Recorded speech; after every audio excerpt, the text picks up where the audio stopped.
여러분 안녕하세요. 연금연구소 센터장 김경호입니다. 제가 지난 영상에서 연금개혁이 머지않았기 때문에 개인연금은 이제 선택이 아니라 필수 금융상품이 되어가고 있고, 연금개혁으로 인해 지금 예상하고 있는 연금액보다 좋아질 수는 없다고 말씀드린 적이 있는데요. 드디어 기다리고 기다리던 하지만 마주하기 싫던 국민연금 개혁의 밑그림이 나왔습니다. 윤석열 정부에서 3대 사회개혁 과제 중에 하나인 국민연금 개혁의 밑그림을 오늘 낱낱이 살펴보도록 하겠습니다. 연금 준비를 하시는 분들이라면 절대로 놓쳐서는 안 되고, 모르면 땅을 치고 후회할 정보니까 끝까지 시청 부탁드리며, 항상 최신 정보, 알찬 정보로 보답해 드릴 테니 구독 한번 부탁드리며 내용 정리 시작하겠습니다. 우선 현재 국민연금 개혁은 윤석열 정부의 3대 사회개혁 과제 중에 하나라고 말씀을 드렸는데요. 2022년 11월에 국민연금 재정계산위원회가 만들어졌고, 이후 20차례의 논의 끝에 최근 최종 보고서의 초안 5개가 만들어졌다고 합니다. 핵심 내용은 보험료율을 올리고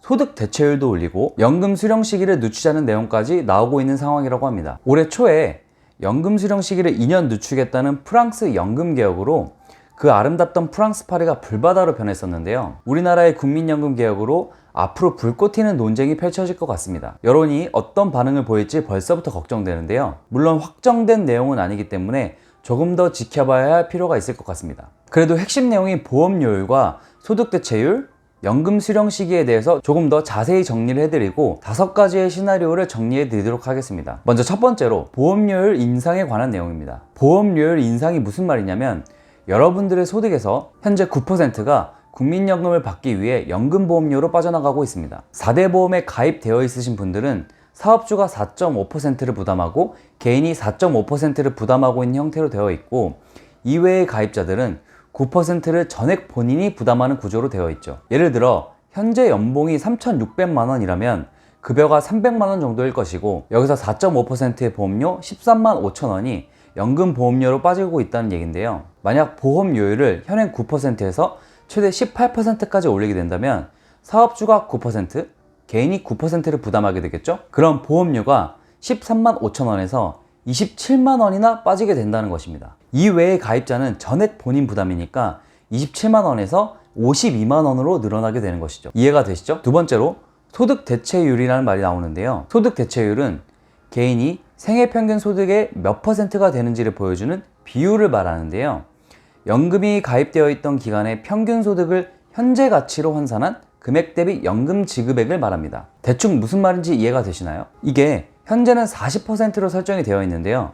이 40%라는 숫자도 정말 웃긴 게 40년 동안 보험료를 납입했을 때 받을 수 있는 비율입니다. 40년 납입 기준으로 소득 대체율이 40%라는 것이죠. 여성의 경우 대학교를 졸업하자마자 취업을 하면 24세니까 이때부터 40년이면 64세까지 일을 했을 때를 말하는 것이며, 남성의 경우 칼같이 군대 갔다가 대학교를 졸업하자마자 취업하면 26살이니까 이때부터 66세까지 일을 했을 때를 말하는 것입니다. 현실과는 상당히 괴리감이 있지 않나요? 그래서 지금 실질적인 소득 대체율은 24.2%에 불과합니다. 국민연금 개혁을 하면서 소득 대체율을 계산하는 방법도 바뀌어야 할 것 같습니다. 여하튼 현행 소득 대체율이 40%라고 되어 있는데, 평균 소득이 300만 원이었다면 40%니까 120만 원 이상을 받을 수 있다는 것이며, 이러한 소득 대체율은 최대 50%까지 올린다는 이야기도 나오고 있습니다. 마지막 세 번째로 연금 수령 시기를 늦추자는 내용인데요. 현행은 연금 수령 시기가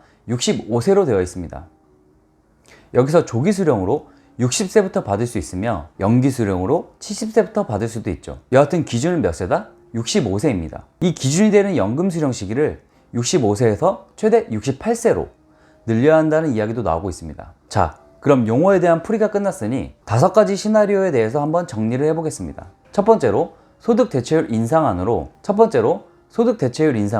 보험료율을 13%로 인상시키고 소득 대체율을 50%로 인상, 두 번째부터 네 번째까지는 소득 대체율 유지안으로, 두 번째는 보험료율을 12%로 인상, 소득 대체율을 40%로 유지, 세 번째는 보험료율을 15%로 인상, 소득 대체율을 40%로 유지, 네 번째는 보험료율을 18%로 인상, 소득 대체율을 40%로 유지, 마지막 5번째 시나리오는 2038년부터 65세 연금 수령 시기를 5년 단위로 한 살씩 늘리자는 시나리오입니다.